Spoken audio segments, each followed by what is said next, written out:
Hello, this is Chala Dincoy, the CEO and founder of The Repositioning Expert. Welcome back to another edition of my podcast, Polish My Pitch, the deep dive, where we deep dive into Greg Bray's business. Welcome, Greg. Well, thanks for having me. Glad to be here. So why don't you tell us what you do? So I'm Greg Bray. I'm the president of Blue Tangerine. And Blue Tangerine is a digital marketing agency that works with home builders and specialty retailers to help them grow their sales. That's great. And so I love the fact that you're already niched. We talked to death about this home builders. How did you pick them? You know, home building comes by the former owner of the agency was a builder a long time ago. And so kind of introduced us into that market back, this is back in 99, 2000 period when we kind of got started. Then when I bought the agency from him in 2006, we had already kind of made a name for ourselves there and really kind of continued that.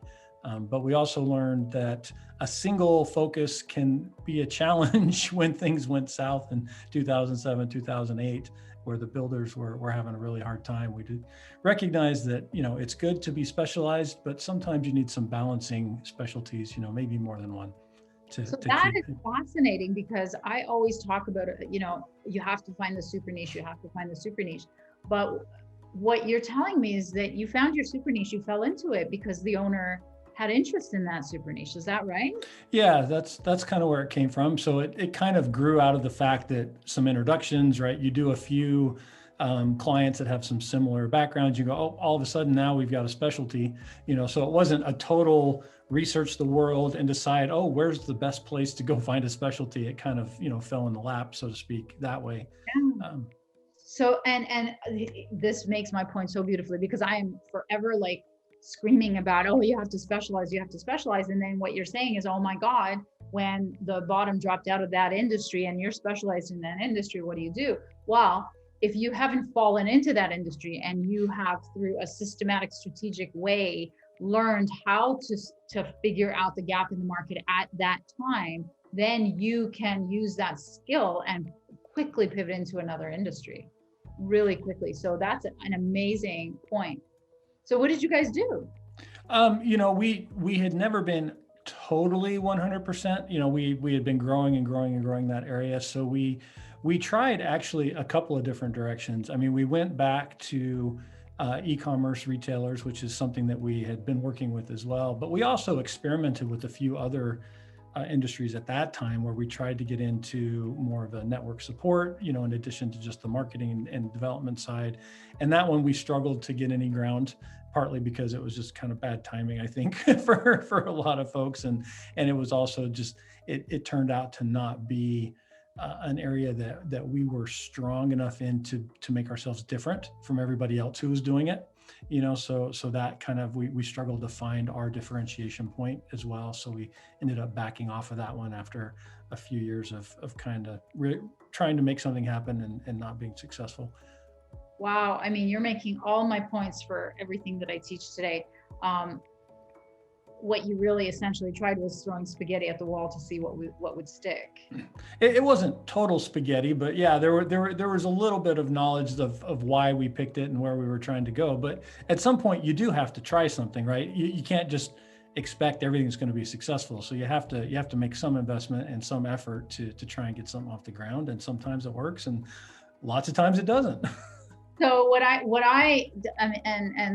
this interview is not about me, but I can't help myself because it's so my world, is what I teach is that within 2 to 4 weeks, you do a market research, and the type of market research that guarantees your certainty of success in that market, because you're talking to the horse's mouth and they're telling you, yes, we would pay $100,000 for that service. Yes, we are bleeding and looking for that right now. And what we do is we look into multiple super niches at the same time, so that if one of them is a dud or two of them are duds, that one of them, or we could even look at multiples, more than 3. So that's why, and I learned that from when I was working at Pepsi, Pizza Hut, Frito-Lay, where we had to launch new products every year, right? So anyway, you're making all my points, and thank you so much. And I'm glad it worked out for you, because in some cases, people can't hold on to when the spaghetti doesn't stick, right? They go bankrupt, and that's like a lot of businesses, and it breaks my heart. So anyway, I'm so glad that you're still here, and the home builders are rock and rolling right now, right? They are. They're doing really well. So are the retailers. I mean, because again, with COVID, everybody's moved their shopping online. You know, there's a lot of growth in that area. Builders with low interest rates, low inventory levels, they're doing really well right now as well. So we feel really blessed given where a lot of folks are right now in certain segments that are really struggling. Again, if we specialized in hospitality or restaurants or things, we'd be in a whole different position right now with what we do, and we'd have to have made some other changes along the way there as well. So, but again, there's always those ebbs and flows, and you have to be prepared for them whenever they come. Yeah, for sure. So why is digital marketing so important for home builders and specialty retailers, especially during COVID? It gets back to that idea that if people can't find you online, you almost don't exist anymore. They're not out driving around looking at signs or pulling into the mall the same way that they used to be. And so now it's all about that search engine, opportunity, getting your reminder marketing out there as well. So the people who have come to you before and sending them those emails and getting in front of them and reminding them of what you have to offer and where you are and why they should be doing business with you. We're so digital, we're all shopping from home even more than ever. And so being in front of people in the digital landscape is where you need to be. What do you think is different about websites today versus they were when you first started your career? Oh gosh, I'm so old, right? That's really different. When I started my career, there was no such thing as an iPhone, but so yeah, there was that day back before that. But it has changed so much in how integrated it is into everything we do. The website is not a separate interaction. It's now just an expectation. People want to ask their phone what the latest answer is to whatever, and they're asking Google or Siri or whoever they're talking to, and getting those results that come from the internet. They expect to be able to get their answers quickly, almost instantly. They expect to be able to solve their problem, interact in a way where they get response back. There's nothing more frustrating than being on somebody's website and not finding what you're looking for, and so you move on. The attention spans are so short now, and the opportunities to capture that interest of that prospective buyer are really short, and you've got to be there and be ready to go. So what are some of the new trends that you're using for your clients to do all that? Is there anything like new, or is it all like the basics? It's interesting because there's a little of both, right? There's some basics that a lot of companies still haven't mastered, especially in the home builder industry. They seem to be finally engaging. Home builders have never been the most leading edge from a technology standpoint, just as an industry as a whole. No offense to any that are listening today, but it's one of those things where the basics of good content is still a basic. Clear information that makes sense. Calls to action. These are things that are all basics that have been around for a long time that people still struggle with. Newer technologies is being, again, focused on that phone, the mobile friendly, mobile first type of interactions, recognizing that now 60 to 70% of web traffic, depending again on the industry and the site, is mobile. And so it changes how much information you can display on the smaller screen. It changes how long people are willing to wait.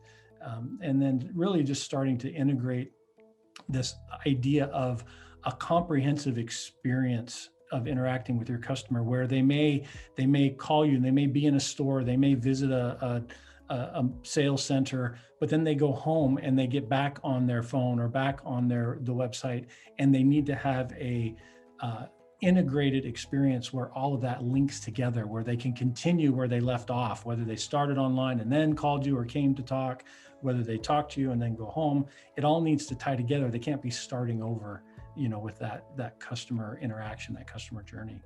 So with home builders, how important is social media?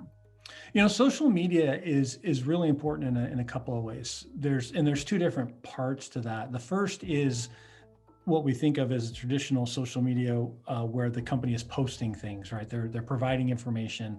They need to be part of their community. They need to be giving useful information. It can't just be buy now, buy now, buy now type of messaging, right? They've got to be part of that. The other part of social media is the actual advertising on social media. So putting up your ads and trying to leverage the various audiences that you can interact with and reach out to generate new demand. And those they interrelate, but they're also somewhat separate, parts of your social media strategy.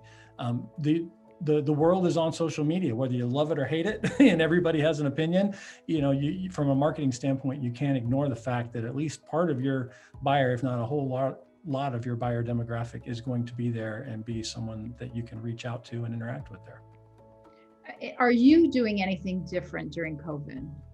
We have been, as I mentioned, really blessed. And so we've been busy. We've been growing and trying to hire and train and everything else. So we grew about 30% last year, which has been a real enjoyable challenge, right? They say good problems, right? but it brings some new challenges to the business as well, finding the best people we can, getting them, onboarded into how we want to do things and why they need to do them that way.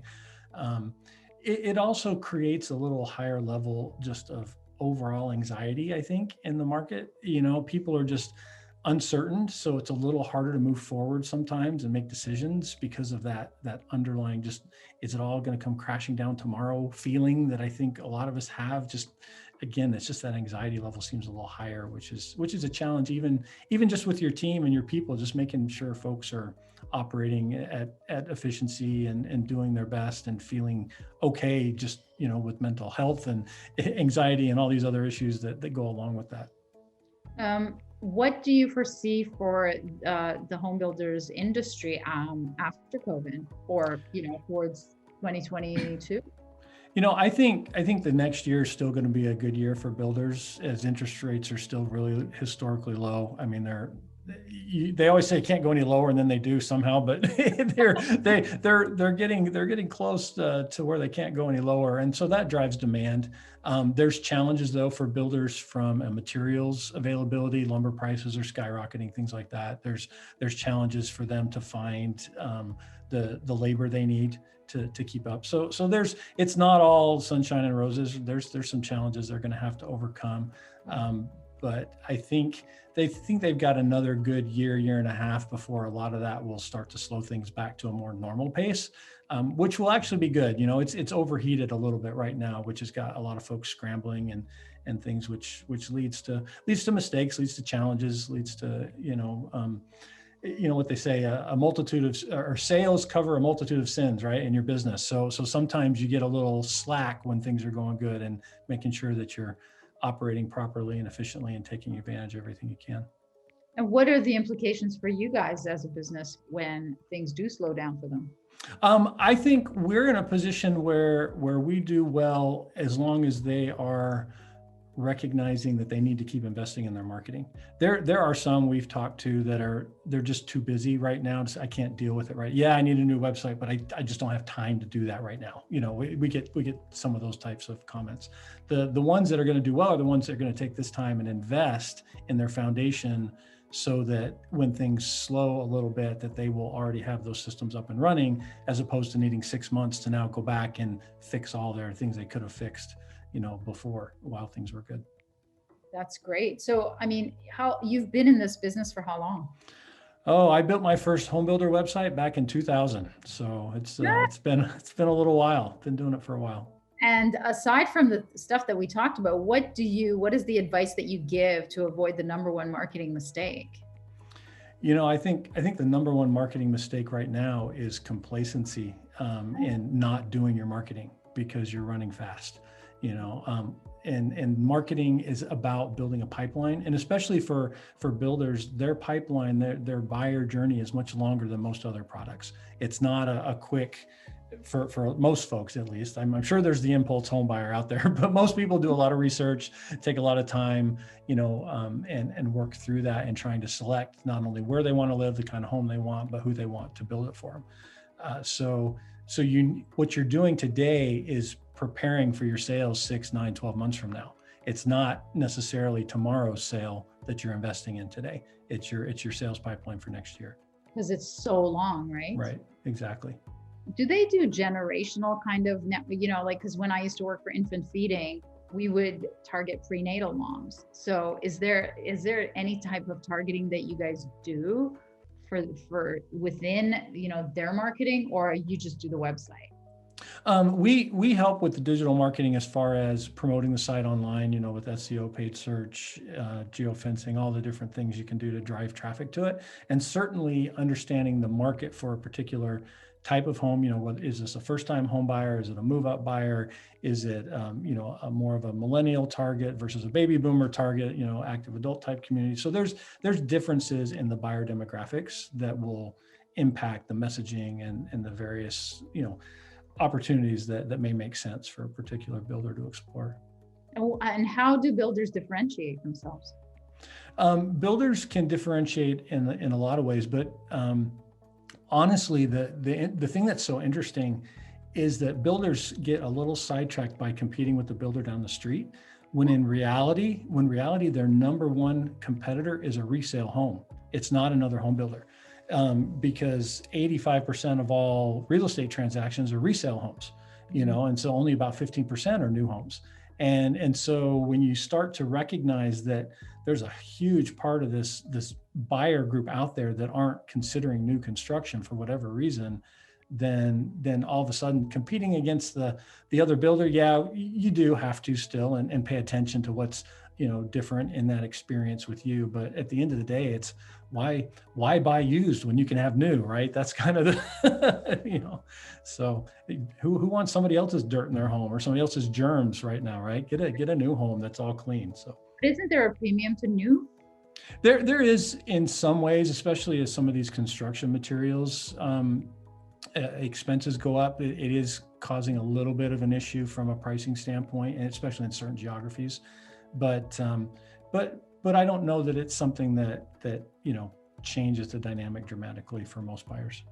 Wow, that is amazing. So, how did you get into digital marketing? I don't even know if you had any computers when you were, born. Yeah, well, I got into programming as a teenager for sure. And actually my background is computer science. So I'm a programmer by nature, not a marketer. So then I did an MBA because I recognized the business value of computers and wanted to do the business side of computers. But it became very clear to me as we were developing websites early in my career that you can't divorce development from understanding the marketing implications, because for most companies, the website is a marketing tool. Yes, there are application development, and that's a different area than what we do. So I've had to learn a lot of the marketing piece and understand it, because in order to provide the best website possible, got to understand messaging, got to understand targets, demographics, got to understand how this connects to lead generation and sales, not just, did we get, the logo in the right place and does the menu work right? It's got to go well beyond just the technical piece of all that.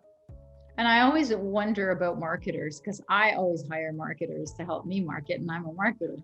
So how does it work for you? Do you do all your own stuff, or do you actually pay some experts to come in and, take the lead to show you how to do the stuff that you do for other clients? That's a great question, because we've struggled with that a little bit over the years. There's been times where I said, I can't pay for this. I know how to do this. Why am I paying somebody else for this, right? And then it never gets done. That's the barrier. It's not even so much the knowledge as it is making the time and the priority for it, because you're busy serving your clients. And so, our own website suffered for years and years and years. And it's like, okay, we've got to fix it because it looks terrible, and people are not hiring us because our own website looks bad. And it's like, so yes, we've brought in some outside help from time to time with branding, or to get fresh ideas, and things there. So it's a mix of how much we do in-house. We tend to execute our day-to-day in-house and then go outside for some, fresh ideas from time to time. What do you see the role of AI? I think AI is growing from a customization and personalization standpoint for a lot of websites, making those sites unique and different to fit that individual user's preferences and help them find better and faster what they want that matches for them, especially for a larger product offering. You start to see this on e-commerce, and builders are not quite there yet as far as the e-commerce folks are in trying to get some of those recommendation engines and things like that. You see roles for AI and things like chat and support as well, to help people find their questions or get their questions answered faster when a person's not available, because so many of those questions are repeats. It's the same questions over and over and over again, and so a computer can help answer those very, very effectively and quickly, especially at 3 a.m. when your sales team doesn't want to be on the website. So that's true. I think I had read something like there's like a 400% increase in purchases when the response time is immediate, because they're so hot to buy and hot to interest level is the hottest it's ever going to be while they're shopping online. And if you can get them to not abandon cart, but in the home sale kind of situation, that's such a long-term thing. But the response is still important there too. I completely believe that statistic, right? People, when they get answers, they finish what they're doing. When they move on, getting them to come back is hard. But in the builder scenario, it's not so much that whether they make the purchase or not, it's whether they move on to the next builder to have their conversation.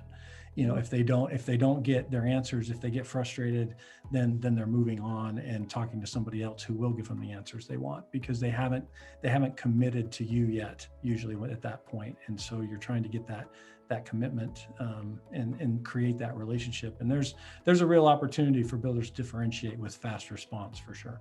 Oh, I bet, because especially if they're busy, they're not hungry. So, they're kind of like, yeah, later. But what you're saying is the later is their bread for, a year and a half. Exactly. So if they're too busy to respond to them now, I guess your role is to help them develop ways of responding today while they're busy, to get those people into the funnel and keep them in the funnel. Definitely trying to make sure that we give the information out there that they need.